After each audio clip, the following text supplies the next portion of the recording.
Je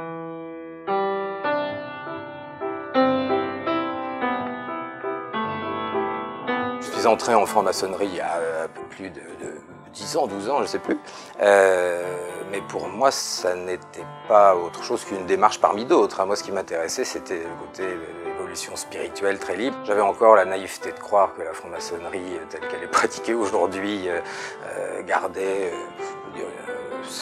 une certaine liberté de penser. Le problème, c'est que la franc-maçonnerie est récupérée à partir de certains degrés par des gens qui en tout cas, cadre pas vraiment avec ce que j'étais venu y faire.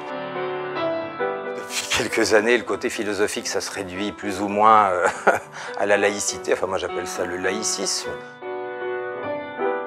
Je ne suis pas entré en franc-maçonnerie pour voir des Caroline Fourest ou des Klarsfeld venir faire des tenues blanches. Mais apparemment, dans la société dans laquelle on est, ça passe très bien et les gens ne voient même plus ces contradictions-là. Donc en fait, ce sont les gens les plus cyniques, les plus diaboliques qui passent pour les féministes et pour les grands défenseurs de la liberté.